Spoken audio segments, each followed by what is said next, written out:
Hi viewers. Dharmasthala case సంబంధించి మనం day 1 నుంచి మాట్లాడుకుంటున్నప్పుడు మధ్యలో ఒక మాట అన్నా. ఆ వీరేంద్ర హెగ్డేని ఎక్కడ సపోర్ట్ చేయట్లా, అట్ ది సేమ్ టైం అక్కడ డీ గ్యాంగ్ ఏదైనా దాని భాగవతలు మొత్తం బయటపడాలి. బట్ మీన్ వేళ అసలు ఏం దొరుకుతుందంటే మొత్తం క్రాస్ చెక్ చేస్తూ పోతూ ఉంటే ఒకటి స్పష్టంగా కనిపిస్తుంది. అది ఏంటయ్యా అంటే మంజునాథ స్వామి ఆలయానికి సంబంధించి బ్యాడ్ నేమ్ తేవాలి, ధర్మస్థల పుణ్యక్షేత్రానికి సంబంధించి బ్యాడ్ నేమ్ పట్టరావాలి. ఓవరాల్గా అన్నప్పుడు అక్కడికి వెళ్ళాలన్నప్పుడు హిందువులు వచ్చేసి వెనకడుగు వేయాలి. ఇది కొంతమంది టార్గెట్ నాకు అనిపిస్తుందని అన్న. ఈరోజు ఎన్ఫోర్స్మెంట్ డైరెక్టరేట్ ఒక నిజం చెప్పాను. 2022లో మంగళూరులో కుక్కర్ బాంబులు అంటారు కదా, ప్రెషర్ కుక్కర్లో బాంబ్ బ్లాస్ట్. ఆ బాంబ్ బ్లాస్ట్ చేసింది ఎవరు ఏంటన్నప్పుడు మెయిన్ అక్యూజ్డ్ ఎవరు అయితే ఉన్నారో మహమ్మద్ షరీక్ అనేవాడు. వాడు చెప్పిన దాని ప్రకారం మొత్తం క్రాస్ చెక్ చేస్తూ పోతూ ఉంటే ఎన్ఫోర్స్మెంట్ డైరెక్టరేట్ బయటపడి నిజమేంటాయంటే అసలు ఆ బాంబు పెట్టాల్సింది ఎక్కడంటే మంజునాథ స్వామి ఆలయం దగ్గర. మంజునాథ స్వామి ఆలయం దగ్గర ఏదో ఒక చిన్న చిన్న ఆలయాలు ఉంటాయి కదా, ఉప ఆలయాలు అంటారు చిన్న చిన్నవి.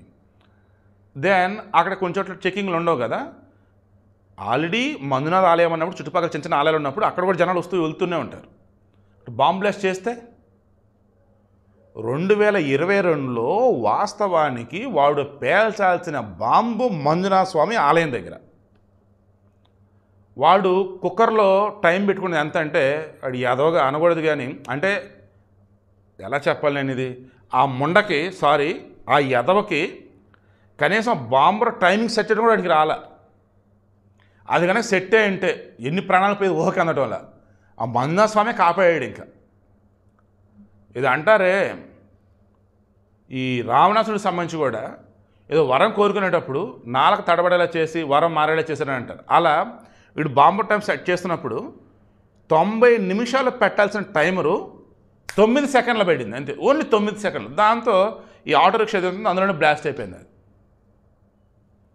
దెన్ అప్పుడు ఆ భారీ పేలుడు తప్పిపోయాయి. మీకు అర్థమవుతుందా? ఎప్పటి నుంచో కూడా మంజునాథ ఆలయం మీద, ధర్మస్థల పుణ్యక్షేత్రం మీద కొంతమంది సంఘ విద్రోహుల యొక్క కన్ను ఉంది. అందుకే ఈ ధర్మస్థల కేసు సంబంధించి నేను డే 1 నుంచి అప్డేట్ ఇస్తున్నప్పుడు చాలా కేర్ఫుల్గా ఉన్నా. మీ ఎంతమంది ఇన్ని రకాల కామెంట్లు పెట్టినా, ఎంతమంది ఇన్ని రకాలుగా నన్ను నానా రకాలుగా మాట్లాడుతూ ఉన్నా, నేను మాత్రం ఉన్న న్యూస్ మాత్రం ఇస్తా. ఏదైనా మేజర్ అప్డేట్ ఉంటే అప్పుడు నేను వీడియోస్ తప్ప హడావిడి చేస్తూ అడుగడుకో శవము, గొట్ల శవాలు ఇటు పిచ్చి పిచ్చేవన్నా.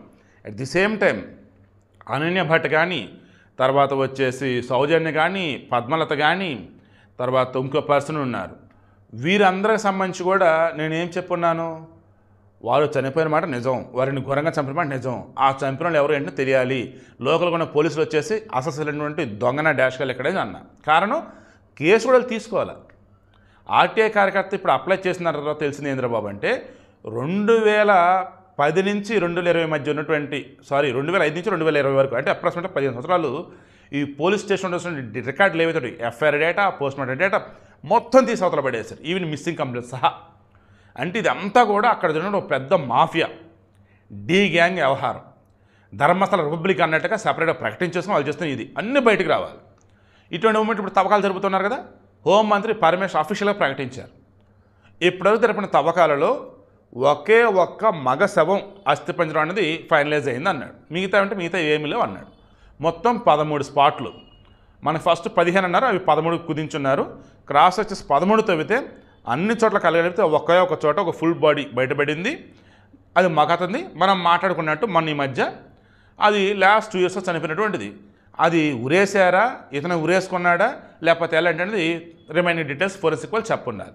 సో నేను వీడియో క్లోజ్ చేస్తాను. అంతమంది ధర్మస్థల కేసు సంబంధించి మరలా చెబుతున్నా, మన వేలుతో మనకన్నే పొడిపిస్తున్నారా బాబు అన్య మతస్థులని ఇదే చెప్పా.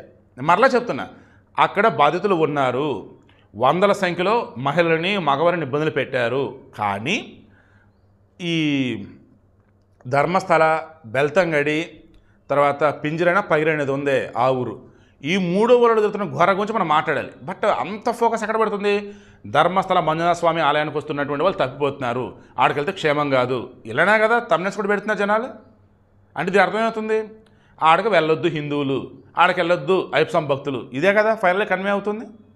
సో దయచేసి ఇప్పటికన్నా న్యూస్ కాబట్టి అలవాటు చేసుకున్నట్టయితే ఎవరికి ఇబ్బంది అనేది ఉండదు.